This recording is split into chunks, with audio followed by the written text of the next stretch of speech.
মনোনা ধাম উত্তরপ্রদেশের বেরেলি শহরের অন্তর্গত মনোনা গ্রামে এই মনোনা ধাম অবস্থিত। এখানে কথিত আছে বাবার কাছে তুমি যা চাবা বাবা কখনো খালি হাতে ফেরায় না। এটা হলো শ্যামকুণ্ড। এখানকার জল মাথায় দিলে সম্পূর্ণ রোগ ব্যথা চলে যায়। তারপরে দাদার কাছ থেকে দুটা ফুল নিলাম, আর খাটু শ্যামের প্রিয় ফুল হলো গোলাপ ফুল। তারপরে আমরা মন্দিরের ভিতরে চলে আসলাম। এখানে কোনো ভিডিও করার অ্যালাউ ছিল না, তাও দেখো গেছে এই ভক্তরা চলতে পারে না, তাও বাবার দরবারে যাচ্ছে হুইল চেয়ারে করে। আর এই থার্ডটা দেখতে পাচ্ছ বাবাকে কোন ভক্ত গিফট করেছে। এই ভক্তর মনস্কামনা পূরণ হয়েছে বলে বাবার কাছে মানত মেনেছিল, সে শুয়ে শুয়ে বাবার মন্দিরে যাবে।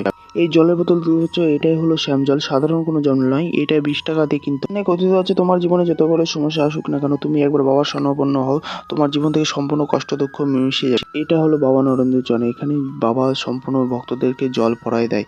আর দেখতে পাচ্ছি এই ভাইটা কতটা বাবার ভক্ত, সে ট্যাটু করে নিয়ে এসেছিল বাবারকে দেখানোর জন্য। সবাই কমেন্টে জয় মনোনাধাম জয় খাটু শ্যাম লেখো। আর আজকে ভিডিওটা এই পর্যন্ত ছিল। ভিডিওটা ভালো লাগলে